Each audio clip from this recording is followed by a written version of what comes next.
My life before the program was just insane. Like everything you could think about when you think of like life on the streets and what a woman would go through on the streets, I ended up being a part of.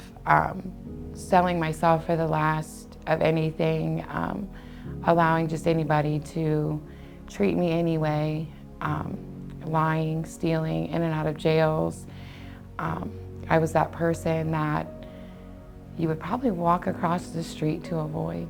So an example of just how insane my life was, the day before Christmas Eve, I was sleeping in a battered women's shelter, and I thought it would be nice to sneak out and just to see what I could do for a party that night, and met up with some guys and didn't really like them, but liked the fact that they had some money and took it.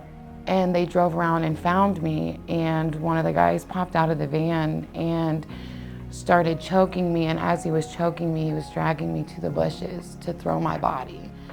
And I remember looking in the stars, and I was like, okay, so when things started fading, I was like, this is it. Like, I'm gonna meet Mom, I'm gonna see Dad, and hopefully I see God. And about that time, something went through his brain, and he threw me to the ground and left. So I've experienced God here in so many ways. I actually remember the first time I heard his voice, and I was going through a lot with my 9-year-old son. I haven't seen him, and his dad is just over like this life, that life, and what I was doing. And I was praying, I was crying, I've been writing letters, and I just started praying to God, and I was just, please just, tell me if I'm gonna see him again, if that's gonna be something that is in your will for me. And I just opened the Bible up and started reading out of like 2 Kings, and it was where God had redeemed Israel after like all their debauchery and all their craziness. And God said to me, like, if I'm good enough to redeem them after all they've done, why wouldn't I redeem and renew your relationship with your son? And then it's expanded since then. He's shown himself to me in everything that I do, to the little things. He helps keep me focused on him and everything I do, I guess. My life now that I graduated the program is, it's not much easier. It's just a different type of hard. I focus on going to work and being a good wife and still getting my son back. That promise is there, but I haven't made it there yet. So it's definitely nothing like it used to be, and nothing like I thought it was gonna be.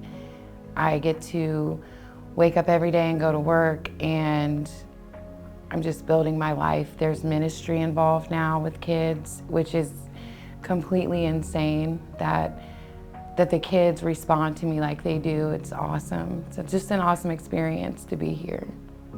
So what I would say to any woman that is identifying with my story is that you can get this life. Like, I've been there. I've seen people living this life and running after God, and things seem to just go their way all the time. And I felt like I was in the shadows, like that could never be me, because, and I would fill in the blank for the day. And what I would say to her is, it is possible that God has used the most wretched people to spread the gospel and to spread his love. And if you just open your heart and you allow God to do those things for you, that it will happen. Like, he's done it for me. I was that person. I was the person that my family didn't even want to talk to me. And now I get to meet my nephews, and he's brand new. So God will do all those things for you. Those promises are still strong. You just have to allow him to do those things.